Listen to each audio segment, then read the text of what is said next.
आज जो पब्लिक जो अति किया गया है सर, जो अति लग रहा है कि आपस में जो कार्ड जो वगैरह बांटा गया है, तो उसमें आपको क्या लग रहा है कि पब्लिक किसको प्रत्याशी के रूप में देखना चाहता है? नमस्कार। सबसे पहले जो आप लोग को जो न्यूज़ जो देख रहे हैं उनको मेरा सादर प्रणाम। मैं आलोक कुमार हरनौत विधानसभा 177 से पूर्व प्रत्याशी रह चुका हूं और इस बार भी होने की आशंका है, मगर अभी खुल के भी नहीं बता सकते हैं। जो आज का प्रत्याशी चयन है उससे हमें लग रहा है कि घोर विभोद की तरह आदमी को भटकाया जा रहा है, इसलिए हम ज़्यादातर अनुरोध करेंगे जो प्रदेश अध्यक्ष हैं, चाहे जो भी हो जन स्वराज के वरीय पदाधिकारी, वो अपना स्तर से जाँच करके एक अपनी 177 विधानसभा में जो विकास की राह को गढ़ सके। काहे कि विगत पिछले 20 साल से हम लोग ने का जीवन जो बच्चे से लेकर अभी तक जो उम्र हुआ है, हम लोग देख रहे हैं कि विकास की राह मतलब एकदम से पूरी बाधित हो पड़ी है। इसलिए इस बार मौका है और विकल्प भी है, और जो विकल्प उभर के आया जन स्वराज के माध्यम से प्रशांत किशोर ने जो बोला है कि पलायन रुकेगा, शिक्षा रुकेगा और बेरोजगार को रोजगार मिलेगा बिहार में ही, तो इसको देखते हुए 177 को खास करके बदलाव की अवसर तो जन स्वराज की कमेटी कोर के द्वारा ही किया जाए तो ज़्यादा बेहतर है। और इस कोर कमेटी के माध्यम से कहना चाहेंगे कि अगर 177 में जो भी प्रत्याशी आते हैं, अगर यूथ आते हैं, युवा, तो हमें लगता है कि विकास की गाथा गढ़ने में कोई समय नहीं लगेगा, और ताकि 177 को पलायन भी रुक सके और जितने भी बच्चा शिक्षा स्तर से जो वंचित हैं उसको दूर किया जा सके। इसलिए क्या लगता है कि हरनौत विधानसभा क्षेत्र लगातार जदयू का सीट रहा है कई सालों से, और जदयू का ही बहुमत यहाँ पे सीट में सत्ता में कब्जा किए हुए हैं, तो क्या लगता है प्रशांत किशोर जी जन स्वराज से किसी को टिकट देते हैं तो जदयू को हरा पाएंगे यहाँ पे? एकदम। अगर युवा वर्ग को अगर किसी को अगर देते हैं प्रत्याशी के रूप में, तो इस बार 177 विकास की गाथा लिखेगा। कहीं ना कहीं जदयू का ये गढ़ माना जा रहा है। जदयू का पिछले 20 साल से का गढ़ है, और जो सिटिंग जो एमएलए अभी प्रेजेंट के हैं उनसे अपनी धोती तक नहीं संभल रही है, और इतना बड़ा विधानसभा जो 55-60 लाख का जो विधानसभा है वो कहाँ से संभाल पाएंगे? विधायी तो लगातार कहते हैं कि हम क्षेत्र में ही रहते हैं। हम लोग तो अभी तक हम लोग का उम्र जो हो गया, अभी तक हम लोग एक भी बार नहीं देखे अपने क्षेत्र में, या उनका क्षेत्र का एक बोर्ड भी हो जाए कि इस गली में इनका शिलान्यास हुआ, इस नाम का नारायण बाबू ने शिलान्यास का कहीं है ही नहीं हरनौत। हाल ही में तो पिछले महीने में पुल का शिलान्यास किए हैं। बस ऑन पेपर होगा, ऑन पेपर जो वहाँ की कोई कार्यकारी समिति है उनके माध्यम से ही सब किया जा रहा होगा। हमें तो नहीं लगता कि जो चुनावी मुद्दा के जो चुनावी वर्ष होता है, चुनाव जो मेढक होते हैं, जो बरसाती मेढक होते हैं, उसी समय वो हम लोग जो सिटिंग एमएलए हैं दिखा करते हैं, अन्यथा तो हम लोग 15-20 साल से कभी तो मतलब देखे भी नहीं है। आपको कहना है कि जो वर्तमान विधायक हरिनारायण सिंह जी वो सिर्फ बरसाती मेढक की तरह निकलते हैं? हाँ, बस बरसाती मेढक की तरह।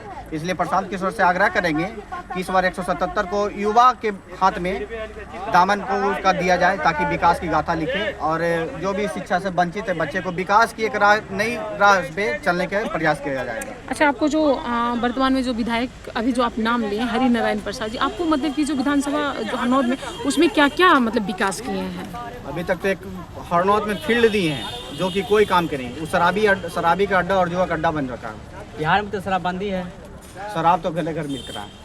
कैसे वो भी होम डिलीवरी है कि पूरी तरह से शराब बंद है? शराब बिहार की महिला से पूछिए और बिहार के बच्चों से, जितना भी अगर शिक्षा का जो स्तर बहाल हुआ है सब शराबबंदी की वजह से शिक्षा का स्तर जो नीचे गिर गया। जो भी बच्चा 10 साल 8 साल के जो पढ़ना वो अभी तक होम डिलीवरी कर रहे हैं शराब का। यहाँ के कहना है कि बिहार में शराबबंदी नहीं है? शराबबंदी नहीं, ऑन पेपर शराबबंदी है। इसलिए तो प्रशांत किशोर ने आगाह किया कि सबसे पहले 1 घंटा में दारू का जो ये प्रपोजल है एजेंडा खत्म करेंगे। ये लगातार थे भाकपा माले के जो हमारे सचिव है, महासचिव दीपांकर भट्टाचार्य जी, इन्होंने और कहे कि एनडीए के घटक दल नेताओं ने आरोप लगाए कि शराब माफिया से ये शराब कंपनियों से पैसा लिए हुए हैं, इसीलिए सरकार बनते ही ये दारू चालू। ऐसा कुछ नहीं है, सब आरोप तो लगा रहे हैं, सब मनगढ़ंत कहानी है। अच्छा, मतलब कि प्रशांत किशोर जी आएंगे तो मतलब कि शराब बंद करेंगे या चालू करेंगे? शराब से राजस्व आएगा सरकार का, उस राजस्व से शिक्षा का स्तर बढ़ेगा। जो भी बोल रहे हैं कि नेत्रहाट कॉलेज खोलेंगे, नेत्रहाट स्कूल खोलेंगे, साल में 1 ही खोलें या 2 खोलें, उस राजस्व से ये तो कम से कम काम होगा कि शिक्षा का जो स्तर बढ़ेगा, पलायन तो रुकेगा। आज बाल बच्चे के लिए उनके पति, उनके पिता सब बाहर प्रदेश जा रहे हैं कमाने के लिए। उनका विजन है कि गुजरात और हरियाणा से मेरे यहाँ है, बस इस विजन पे काम करें। राष्ट्रीय जनता दल के लगातार नेताजी कहते हैं कि प्रशांत किशोर जी भाजपा का बी टीम है। ऐसा कुछ नहीं है, सब मनगढ़ंत कहानी है, तो लगाते हैं, सब उनकी अपनी चुनावी कटाक्ष है। अच्छा, एक और सवाल है। कहीं ना कहीं ये भी बोला जा रहा है पब्लिक के द्वारा कि प्रशांत किशोर जी का जब सरकार आएंगी तो वो मतलब कि कहीं ना कहीं मतलब कि जे अफसरशाही का थी आ जाएगा और ये मतलब जाति में बट जाएगा। ऐसा कुछ नहीं, अफसरशाही खत्म होने की कगार पे आ जाएगा। अभी तो देख रहे हैं भाजपा के कितने चार नेता पे जो है पेट्रोल चोर, और ये आपका हो गया अशोक चौधरी, सर्वदलीय नेता जिनके नाम से जाना जा रहा है, अभी इन लोगों का बंटाधार हो चुका है। और इसी वजह से चुनावी कटाक्ष के माध्यम से प्रशांत किशोर जी को वो नीचे के स्तर पे उनको बयानबाजी किया जा रहा है। प्रशांत किशोर तो अशोक चौधरी पे आरोप लगाए कि 200 करोड़ का जमीन घोटाला किया। अगला किस्त उन पे जारी होने वाला है 1 सप्ताह के अंदर।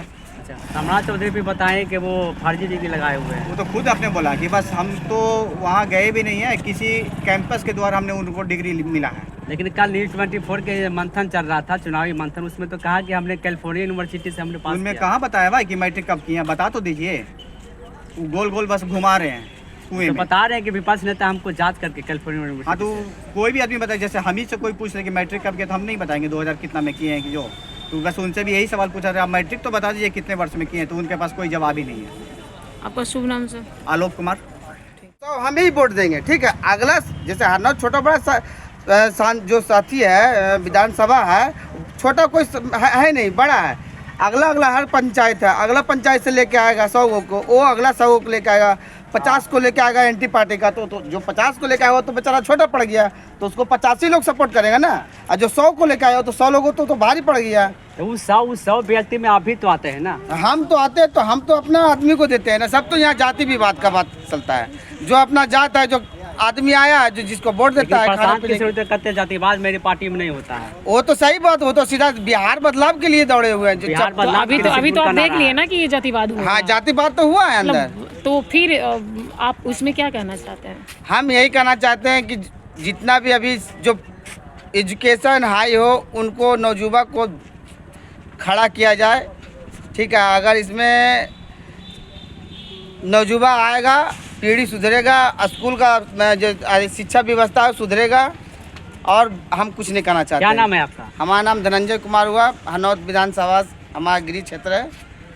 यहाँ कैंडिडेट देते हैं जी, हम लोग जो संगठन महामंत्री हैं जी, हम लोग ऐसा संगठन मजबूत करवाए हुए हैं कि नीतीश बाबू के बोरिया बिस्तर तक के बांध देंगे यहाँ से आएंगे तो क्या आपको कहने का मतलब है कि यहाँ पे लगातार 35-40 साल से जदयू का कब्जा है, तो उसको इस बार हरा दीजिएगा? हरा देंगे का कि उनका बोरिया बिस्तर बांध देंगे हैं जी। इतना बड़ा संगठन है हम लोग का। हरिनारायण सिंह का, हरिनारायण बाबू का, नीतीश बाबू भी यदि यहाँ से इलेक्शन लड़ते हैं तो उनका भी बोरिया बिस्तर बनेगा। अच्छा, इतना दावे के साथ क्यों कर रहे हैं? इतने दावे के साथ कर रहे हैं कि आज तक के जो भी है, जो यहाँ का जनता त्रस्त है, बस यही। वो तो विधायक तो कहते हैं क्षेत्र में हमने बहुत सा काम कुछ काम नहीं किया है, खिचड़ी स्कूल में खिलाने का काम किए हैं वो। हाँ, बच्चे सबको खिचड़ी मिल रहा है। आपका शुभ नाम क्या हुआ सर? सुभाष प्रसाद यादव।